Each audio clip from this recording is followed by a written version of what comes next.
Bulletin में बात होगी कुछ अहम खबरों की। उत्तराखंड में कई मुद्दे सुर्खियों में बने हुए हैं, जिसको लेकर कांग्रेस लगातार बीजेपी पर निशाना साधते दिखाई दे रही है। वहीं नकल विरोधी कानून, यूसीसी समेत कई मुद्दों पर हमारे संवाददाता अरुण सैनी ने बीजेपी प्रदेश अध्यक्ष महेंद्र भट्ट से खास बातचीत की। क्या कुछ खास बातचीत में, वो सुनिए।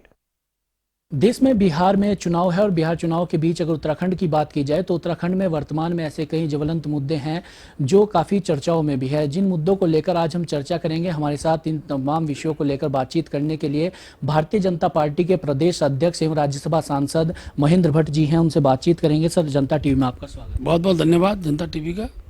सर, शुरुआत इसी से ही करते हैं। आपने अभी एक बयान आपका काफ़ी चर्चाओं में चल रहा है, जिसमें आप कह रहे हैं कि कांग्रेस में एक ऐसी फूट होने जा रही है और कई ऐसे नेता भारतीय जनता पार्टी में आने वाले हैं जिनकी इसकी कल्पना कांग्रेस पार्टी नहीं कर सकती।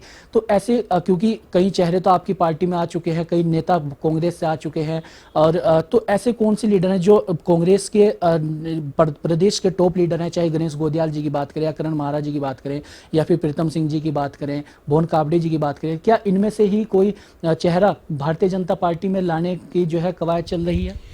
देखिए, भारतीय जनता पार्टी किसी को जबरदस्ती बीजेपी से जोड़ती नहीं है, उन पर जनता का दबाव होता है। आज उत्तराखंड की जनता विकास अपनी आंखों से देख रही है, और जब विकास हो रहा होता है तो जब विकास करने वाले दल को बदनाम करने का जब प्रयास होता है तो जनता में उसका रिएक्शन होता है। और जनता हमेशा हर चुनाव में आपने देखा होगा भारतीय जनता पार्टी पक्ष में मतदान करती है। तो पब्लिक प्रेशर विकास के लिए होता है, और जब पब्लिक प्रेशर विकास के लिए होता है तो कांग्रेस से जुड़े हुए लोगों पे वो प्रेशर भी काम करता है। और बड़ी संख्या में कांग्रेस के नेता जो कभी जनप्रतिनिधि रहे हैं, जो वर्तमान में जनप्रतिनिधि हो सकते हैं, ऐसे लोगों पे पब्लिक दबाव, उनको लगता है कि पब्लिक क्या चाह रही है। और जो उसमें ऐसे राजनीतिज्ञ होते हैं जो जनता का मूड को समझते हैं, देश के विकास में मोदी जी का साथ देना चाहते हैं, ऐसे लोग बीजेपी में आना चाहते हैं। ऐसी एक बड़ी सूची है, हम समय के साथ उन सब सूचियों को आपके सम्मुख रखेंगे। अभी हमने निचले स्तर से ज्वाइनिंग का कार्यक्रम शुरू करेंगे और बड़ी संख्या में मेरे पास प्रस्ताव आ रहे हैं, लेकिन क्योंकि पार्टी में ज्वाइनिंग कराने के लिए हम कई एंगल पर हमारी बातचीत होती है। हमारी कमेटी है, सदस्यता अभियान कमेटी जो है उसको देखती है, उसके बाद हम इससे निर्णय लेते हैं। जैसे जैसे पिछले दिनों आपने देखा होगा कि हरिद्वार का पंचायत चुनाव हो तो बड़ी संख्या में लोगों ने पार्टी ज्वाइन की, नगर निगम चुनाव हुए तो बड़ी संख्या में कांग्रेस के लोग बीजेपी में आए। आपके उसके अलावा जो हमारे विधानसभा के बाई इलेक्शन थे, लोकसभा के इलेक्शन से पूर्व बड़ी संख्या में कांग्रेस के वरिष्ठ नेता आए, कांग्रेस के अनेकों दलों के लोग आए, और आज भी बड़ी संख्या में बहुत से दलों के लोग बीजेपी में आना चाहते हैं। हम उन सबको सदस्यता देने पर विचार करेंगे, और जैसे जिस नाम पर विचार होता जाएगा उनको विधिवत रूप से पार्टी कार्यालय उनके मेंबर से हम लोग कराएंगे। सर, बात की जाए तो अगर चुनाव के 2022 के चुनाव के बाद से अगर बात की जाए तो करीब 24 ऐसे चेहरे हैं जो कांग्रेस से 2022 में चुनाव लड़े थे और वो अब भारतीय जनता पार्टी में शामिल हो चुके हैं। तो ऐसे में अब क्योंकि अब देखा जाए तो जो शीर्ष नेतृत्व है प्रदेश की, अगर बात की जाए बड़े लीडर, जिस तरीके से मैंने कहा, तो 4-5 लीडर बड़े हैं जिनके नेतृत्व में पूरी कांग्रेस यहाँ पर चलती है। तो क्या अब उन पर सेंधमारी करने की वो है, या फिर कोई मनोवैज्ञानिक दबाव जो है भारतीय जनता पार्टी बनाना चाह रही है? नहीं, देखिए भाई, मैंने जैसे शुरू में कहा कि ज़बरदस्ती किसी की ज्वाइनिंग होती नहीं है, और जो प्रस्ताव पे आते हैं उस पर हम विचार करते हैं। जो नाम आपने लिए हैं, हो सकता उन नाम में भी कोई नाम हो, लेकिन उसका निर्णय हम जिस स्तर पर करते हैं उस स्तर पर चर्चा होनी शेष है। जब चर्चा होगी तो निश्चित रूप से अब कांग्रेस में बचे ही कितने लोग हैं, तो बड़ी संख्या में जब उनकी ओर से प्रस्ताव आएगा तो स्वीकार करेंगे, उनको पार्टी में ज्वाइन कराएंगे। सर, अभी देखा जाए जिस तरीके से पेपर लीक मामले को लेकर बेरोजगार युवाओं का प्रदर्शन चल रहा था, मुख्यमंत्री पुष्कर सिंह धामी खुद बेरोजगार युवाओं के बीच में जाते हैं और सीबीआई जांच की संस्तुति करते हैं। उसके बाद जिस तरीके से सोशल मीडिया पर देखा गया, सभी भारतीय जनता पार्टी के नेताओं में एक होड़ सी मच गई कि श्रेय लेने की। सब कहने लगे, अपने सोशल मीडिया पर डालने लगे कि हमारे कहने के बाद मुख्यमंत्री ने फैसला लिया, हमारे कहने के बाद मुख्यमंत्री ने फैसला लिया। मतलब युवाओं का हितैषी दिखाने की कोशिश जो है वो हो रही है। देखिए, भारतीय जनता पार्टी के कार्यकर्ता युवाओं के हितैषी है, और ये भी सच है कि मुख्यमंत्री जी पार्टी के कार्यकर्ताओं जिस विषय को पहुंचाते हैं, संदेश को पहुंचाते हैं, उसके आधार पर ही होता है। हमारे अनेकों विधायकगण मुख्यमंत्री से सीबीआई जांच के लिए मिले, पेपर रद्द करने के लिए मिले हैं, मेरी स्वयं की वार्ता हुई है। लेकिन अंततः गत्वा मुख्यमंत्री जी स्वयं जनभावना का बहुत सम्मान करते हैं। युवाओं की जो मांग थी वो स्वयं वहाँ पर धर्मस्थल पर जाकर उन्होंने जो मांग को समझा, और यूसी ध्यानी जी के नेतृत्व में जो SIT बनी थी उसकी टीम के भी सुझावों के आधार पर एक मैसेज था कि भाई आखिर संदेह युवाओं के मन में क्यों रखा जाए, संदेह न रहे, इसलिए तय हुआ कि हम चुनाव उनको रद्द भी करेंगे पेपरों को, और आपके क्या नाम है CBI जांच की उन्होंने किया, और आप क्योंकि दूध का दूध पानी का पानी होगा, एक बड़ा षड्यंत्र मैं कह सकता हूँ इस दिशा में करने का प्रयास हुआ है। आखिर इतने कठोर नकल विरोधी कानून आने के बाद भी अगर एक व्यक्ति ये निश्चय करके जाता है कि मुझे इन परीक्षाओं को बदनाम करना है, तो वो मैं षड्यंत्रकारी कहूँगा, और वो अकेला व्यक्ति नहीं हो सकता है। जब जांच आएगी तो आप देखें ना, बड़ी संख्या में उसके पीछे के तार सामने आएंगे, जो इतने अच्छे नकल विरोधी कानून को में भी विघ्न डालने का काम करता है। प्रदेश सरकार की जो युवाओं के प्रति विश्वास बना था उसको तोड़ने का जो काम करते थे, वो जेलों की सलाखों के अंदर होंगे, और जो भी इसमें होगा दोषियों को सजा उसको मिलेगी। सर, आपने जिस तरीके से भी कहा कि षड्यंत्र जो है वो किया जा रहा था, मुख्यमंत्री पुष्कर सिंह धामी ने भी कहा कि अर्बन नक्सल गैंग जो है अराजकता का माहौल लाना चाहती है, युवाओं के कंधों पर रखकर बंदूक चलाना चाहते हैं, सरकार के खिलाफ नैरेटिव सेट कर रहे हैं। तो ऐसे में जो अर्बन नक्सल गैंग का जिक्र हो रहा है, कौन वो लोग हैं जो आंदोलन में शामिल हुए, जो राजनीतिक पार्टी के लोग आंदोलन में शामिल हुए, क्या उनकी बात कर रहे हैं या फिर कोई और ताकत है? देखिए, मैं स्पष्ट रूप से कह सकता हूँ, लोकतंत्र में विरोध करना पड़ता है, लेकिन विरोध के लिए ऐसे साधनों का प्रयोग करना जो कानून बनने के बाद कानून के विरोध में चलते हुए जो लोग काम करते हैं, उनको एक अर्बन नक्सलाइट के रूप में लिया जाता है। आखिरकार युवाओं ने एक विषय को लेकर आंदोलन किया, वो जन भावना होता है, उसका सरकार ने समाधान निकाला।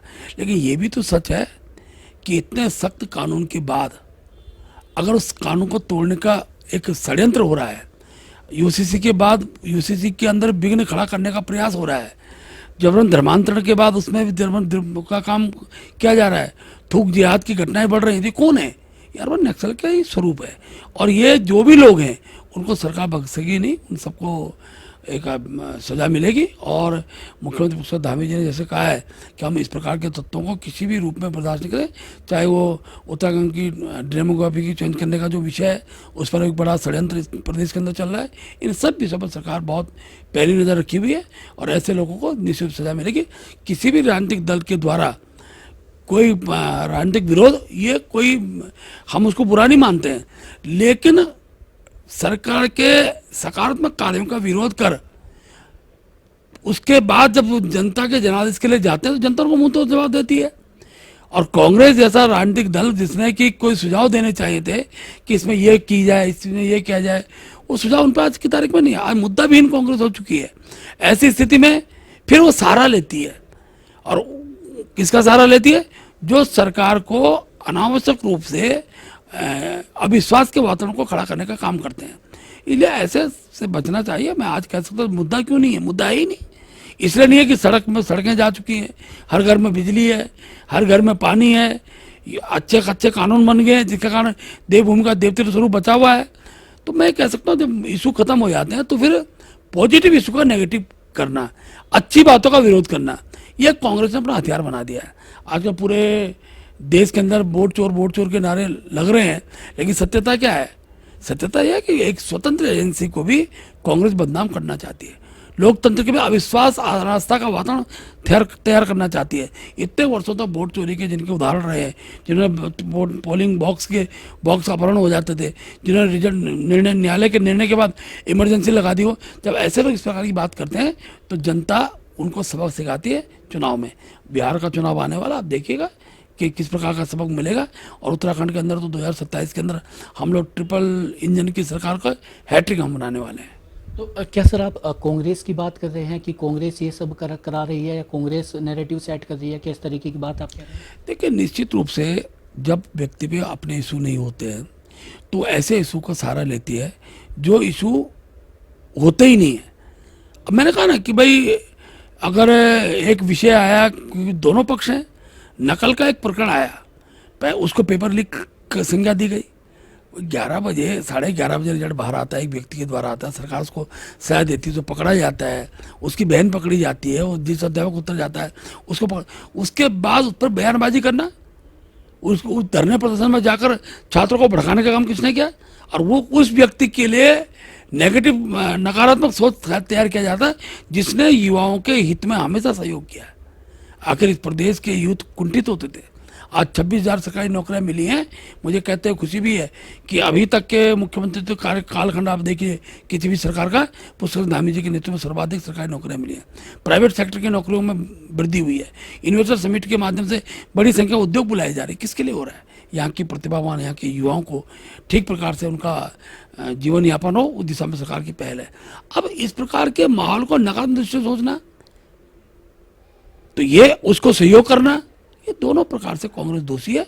और यही कारण होता है कि कांग्रेस हर चुनाव में फिर जमीन पे आ जाती है। लंबे समय से मंत्रिमंडल विस्तार की चर्चाएं प्रदेश में होती है। कई बार ऐसा कहा जाता है कि नवरात्र में हो जाएगा, रक्षाबंधन के बाद हो जाएगा। तो मंत्रिमंडल का विस्तार आखिर कहाँ अटका हुआ है? क्या भारतीय जनता पार्टी में सब कुछ सही नहीं चल रहा है? क्या सहमति नहीं बन पा रही है नामों पर? देखिए, ऐसा नहीं है।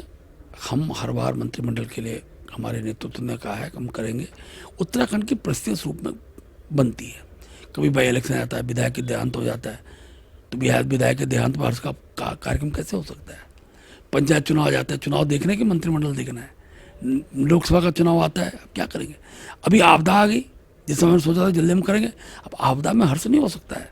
लेकिन अब एक माहौल बना हुआ है। मैं कह सकता हूँ माननीय मुख्यमंत्री जी ने नेतृत्व से बातचीत भी की है। बहुत जल्दी उत्तराखंड के अंदर भी मंत्रिमंडल का विस्तार होगा और उसकी शुरुआत गुजरात से हो चुकी है। जैसे गुजरात के बाद धीरे धीरे सभी राज्यों की बारी आई कि उत्तराखंड में उसमें से एक है और यहाँ भी मंत्रिमंडल का विस्तार होगा। तो क्या बिहार चुनाव से पहले माना जाए कि प्रदेश में मंत्रिमंडल विस्तार हो जाएगा? देखिए, क्योंकि बिहार चुनाव भी इस समय है और बिहार चुनाव भी कोई लंबा तो है नहीं, 11 नवंबर तक सारे चुनाव निपट जाएंगे, तो हो सकता है कि बिहार चुनाव के बाद हो सकता है उससे पहले हो। नेतृत्व जो भी डिसीजन लेगा उस पर हम लोग खड़े होंगे। सर, आपकी पार्टी की बात की जाए तो कई विधायक सीधे तौर पर जो है अब सरकार के कामों को लेकर जो है आवाज़ उठाते हैं, कई बार भ्रष्टाचार के आरोप लगाते हैं। तो ऐसे में कहीं ना कहीं अनुशासन की जो डोर है वो भारतीय जनता पार्टी में टूटती हुई दिखाई दे रही है। चाहे अभी बीकेटीसी अध्यक्ष हेमंत द्विवेदी जी की बात हो, पूर्व अध्यक्ष जयेंद्र अजय की बात हो, दोनों ही खुलकर एक दूसरे के सामने आ गए। कभी विधायक चाहे बिशन सिंह चुफाल हो, इस तरीके से कई ऐसे प्रकरण देखे जा रहे हैं बीते कुछ समय से भारतीय जनता पार्टी में, जिससे सीधे तौर पर लग रहा है कि भारतीय जनता पार्टी जो अनुशासन के लिए जानी जाती है वो अनुशासन की डोर कहीं ना कहीं टूटती हुई दिखाई दे रही है। देखिए, पहली बात बहुत मैं स्पष्ट कर दूं, हमारे कार्यकर्ता में किसी प्रकार कोई द्वंद्व नहीं है।